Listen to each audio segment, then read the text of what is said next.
Hai, Assalamualaikum warahmatullahi wabarakatuh. Perkenalkan, nama saya Yayang Haliza, biasa dipanggil Yayang, mahasiswa Sekolah Tinggi Teknologi Bontang, STITEK. NIM saya 2017-12052. Di video kali ini, tugas saya adalah menjelaskan beberapa perusahaan yang merupakan badan usaha berdasarkan bentuknya. Jadi, badan usaha itu dibedakan menjadi dua, berdasarkan produknya dan berdasarkan bentuknya. Sebelum itu, pengertian badan usaha adalah sebuah lembaga, sedangkan perusahaan adalah tempat badan usaha melakukan produksi. Nah, di sini saya akan menjelaskan badan usaha menurut bentuknya.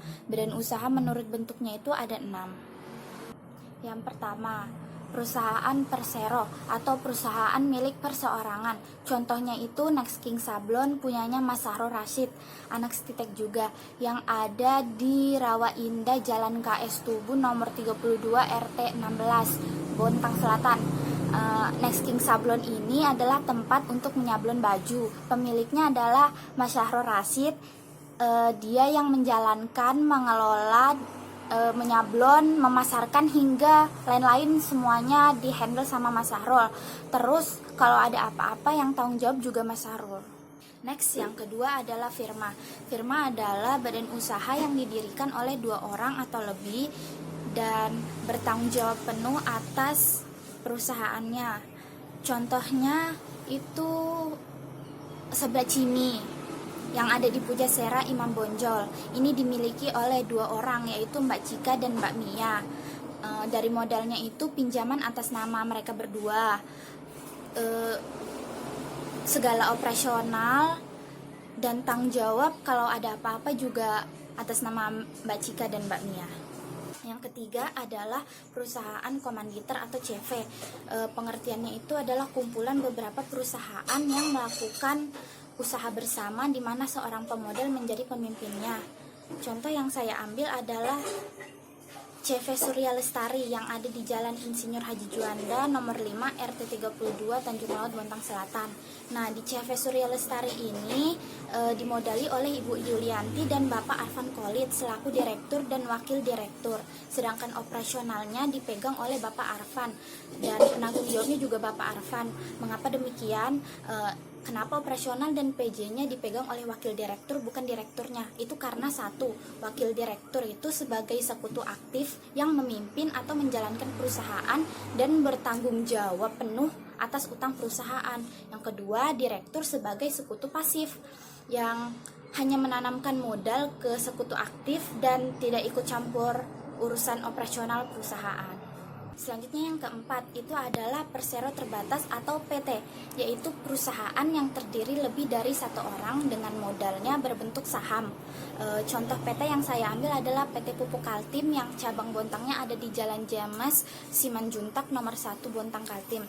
Nah, di PT Pupuk Kaltim itu ada RUPS, Rapat Umum Pemegang Saham, yang mempunyai wewenang dan memegang kekuasaan tertinggi di Pupuk Kaltim. Pemegang saham memiliki kewenangan dalam meminta pertanggungjawaban pada direksi dan dewan komisaris atas pengelolaan perusahaan. Nah, juga di PT Pupuk Kaltim itu memiliki 6 komisaris dan 3 direktur. Pemegang sahamnya 99,99% dipegang oleh PT Pupuk Indonesia dan 0,01%-nya dipegang oleh Yayasan Sejahtera Hari Tua Pupuk Kaltim. Yang kelima ada BUMN atau Badan Usaha Milik Negara.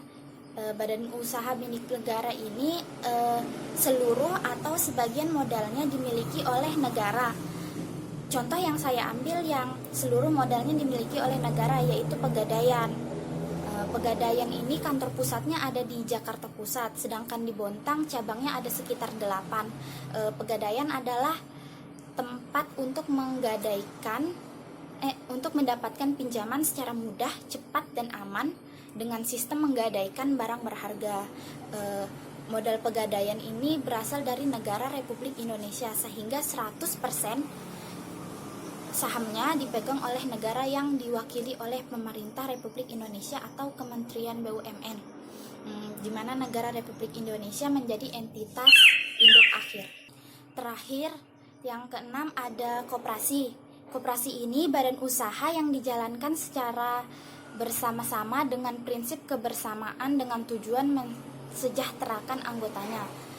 Ada beberapa jenis koperasi: koperasi produksi, konsumsi, jasa, simpan pinjam, dan serba usaha. Saya mengambil contoh koperasi jasa yang ada di Bontang, yaitu Koperasi Jasa Pariwisata Teluk Kaba yang lokasinya ada di Jalan Porosangata Bontang, kilometer 28 Sangkima. Koperasi Jasa Pariwisata Teluk Kaba ini sesuai dengan namanya, koperasi yang menyediakan jasa pemandu wisata kepada turis-turis yang berkunjung dan ingin menikmati wisata di Teluk Kaba. Teluk Kaba memiliki pantai yang bersih dan indah. Ada danau seluas 20 hektar, juga ada air terjunnya. Koperasi Jasa Pariwisata Teluk Kaba fokusnya pada layanan atau jasa kepada para anggota koperasi dan masyarakat. Nah, itu adalah sedikit penjelasan dari beberapa perusahaan yang termasuk badan usaha menurut bentuknya. Semoga video saya dapat nilai yang bagus dari Pak Anggi. Sekian dan terima kasih. Wassalamualaikum warahmatullahi wabarakatuh. Dadah.